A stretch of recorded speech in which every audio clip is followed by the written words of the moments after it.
Hi there, and welcome to InfoWorld. Today's video is about the 10 most deadly ship disasters of history. Let's start the video. Top of the list is RMS Titanic. RMS Titanic was a British passenger liner operated by the White Star Line, which sank in the North Atlantic Ocean on the 15th of April 1912 after striking an iceberg during her maiden voyage from Southampton, England, to New York City, United States. Of the estimated 2,224 passengers and crew aboard, more than 1,500 died, making it the deadliest sinking of a single ship up to that time. She entered service in the second of three Olympic-class ocean liners operated by the White Star Line. She was built by the Harland and Wolff shipyard in Belfast. Thomas Andrews, the chief naval architect of the shipyard, died in the disaster. Titanic was under the command of Captain Edward Smith, who went down with the ship. She displaced 52,310 tons. All three of the Olympic-class ships had 10 decks excluding the top of the officers' quarters. Titanic was equipped with 3 main engines, 2 reciprocating 4-cylinder, triple expansion steam engines and 1 centrally placed low-pressure Parsons turbine, each driving a propeller. The 2 reciprocating engines had a combined output of 30,000 horsepower. The output of the steam turbine was 16,000 horsepower. Titanic was long thought to have sunk in one piece and, over the years, many schemes were put forward for raising the wreck. None came to fruition. A project by Australian businessman Clive Palmer was announced in 2012, known as the Titanic II.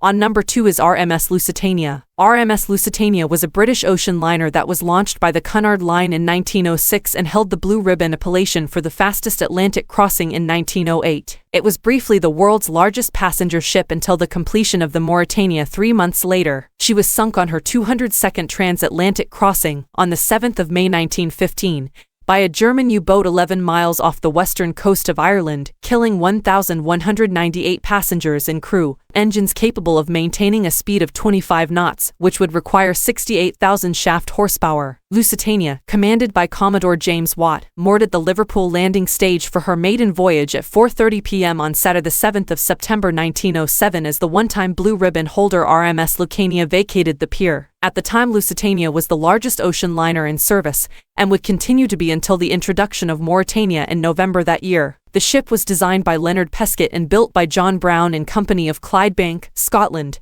The ship's name was taken from Lusitania, an ancient Roman province on the west of the Iberian Peninsula, the region that is now southern Portugal and Extremadura. Coming up next is RMS Empress of Ireland. RMS Empress of Ireland was a British-built ocean liner that sank near the mouth of the St. Lawrence River in Canada following a collision in thick fog with the Norwegian collier Storstad in the early hours of the 29th of May 1914. Although the ship was equipped with watertight compartments and, in the aftermath of the Titanic disaster 2 years earlier, carried more than enough lifeboats for all aboard, she foundered in only 14 minutes. Of the 1,477 people on board, 1,012 died, making it the worst peacetime maritime disaster in Canadian history. The liners were designed by Francis Elgar and were specified to be twin-screw liners with service speeds of 18 knots. Both were of identical appearance, with 2 funnels and 2 masts, with equal passenger capacity of just over 1,500. In the early planning stages, Empress of Ireland had twin 4-bladed propellers, each driven by a quadruple expansion steam engine. Between them, the 2 engines were rated at 3,168 nhp. Empress of Ireland was launched on the 27th of January 1906. With her original configuration, she required a crew of 373 and had berths for 1,542 passengers in 4 classes on 7 decks. At 1:56 local time, Storstad crashed into Empress of Ireland's starboard side at around midships. Storstad remained afloat, but Empress of Ireland was severely damaged. A gaping hole in her side caused the lower decks to flood at a rate alarming to the crew. Up next is MS Estonia. The MS Estonia was a crucifery built in 1980 for the Finnish company Rederi Ab Sally by Meyer Werft, in Papenburg,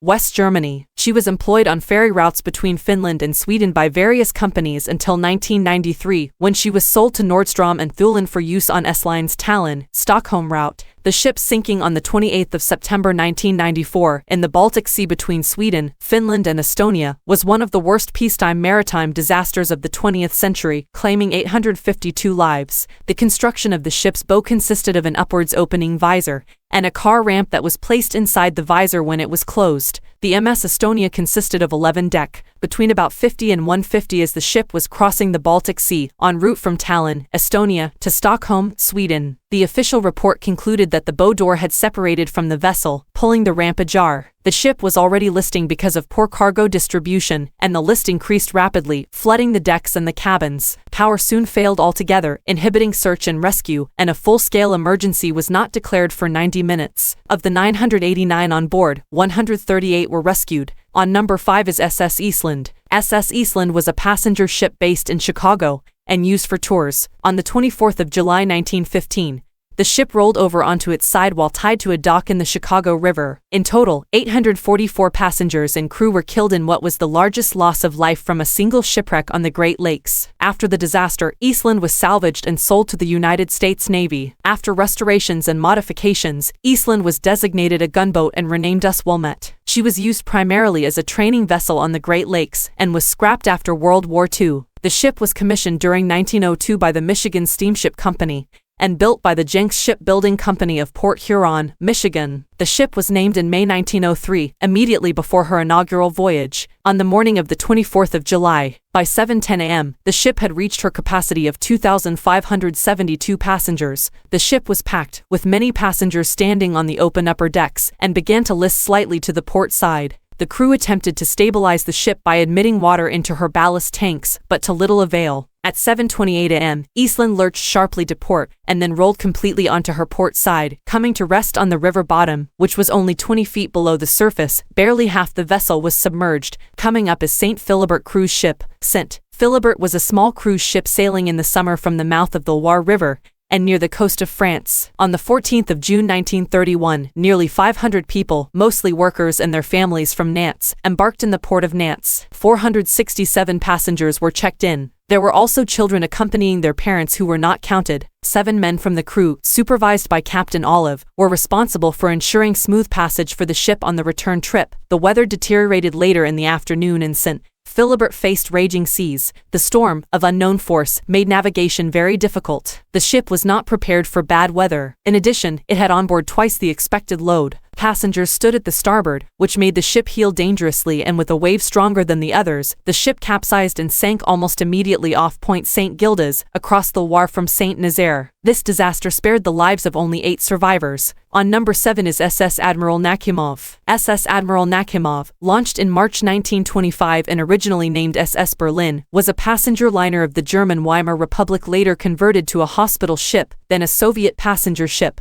On the 31st of August 1986, Admiral Nakhimov collided with the large bulk carrier Pyotr Vasov in the Tsemes Bay, near the port of Novorossiysk, Russian SFSR, and quickly sank. In total, 423 of the 1,234 people on board died. At 10 p.m. Moscow time on the 31st of August 1986, Admiral Nakhimov sailed from Novorossiysk en route to Sochi, its next stop. There were 888 passengers and 346 crew members aboard. Most of the passengers were Ukrainian, with the remainder from Russia, Moldova, and other parts of the then Soviet Union. The captain of the ship was Vadim Markov. Map of ship movement in the Tsemes Bay on August 31, 1986. The liner Admiral Nakhimov at the pier in the port of Yalta a day before the death. Just minutes into the voyage, the ship's pilot noticed that the large bulk carrier Pyotr Vasov was on a collision course with Admiral Nakhimov. Pyotr Vasov was a Japanese-built, 18,604-ton freighter recently acquired by the Soviet Union, and was carrying a cargo of oats and barley from Canada. At 11:12 p.m., Admiral Nakhimov was struck by Pyotr Vasov 8 nautical miles from the port at Novorossiysk and 2 nautical miles from shore. Up next is Alexander Suvarov. Alexander Suvarov is a Valerian Kuybyshev-class Soviet, Russian river cruise ship, cruising in the Volga-Don basin. On the 5th of June 1983, Alexander Suvarov crashed into a girder of the Ulyanovsk railway bridge. The catastrophe led to 176 deaths, yet the ship stayed afloat, was restored and still navigates. Her home port is currently Nizhny Novgorod. The ship was built at Slovensk Lodnice in Komarno, Czechoslovakia in 1981 and was named after the 18th-century Russian Generalissimo Alexander Suvorov D. Her length is 135.7 meters, and power output is 736 kilowatt, from 3 engines, comprising of 4 decks. Her cruising speed is 26 kilometers per hour and her passenger capacity is 400. During the 1980s, Alexander Suvorov was a flagship of the Volga-Don lines and was based at Rostov-on-Don. On the 5th of June 1983, Alexander Suvorov sailed from Rostov to Moscow. Captain Vladimir Klaimanov was resting in his cabin. The ship was sailing at 25 kilometers per hour. The ship reached the 6th span of the bridge, which was lower than the main deck. At that moment, a freight train went over the bridge. Controllers at the bank had noticed that Alexander Suvarov had come to the wrong span. They sent a radio message to the ship, but there was no reply. They then launched a warning flare, but it was too late. The span cut the deck house and the cinema hall, whilst the lowest deck was undamaged. The impact derailed some cars and some of their contents fell into the ship.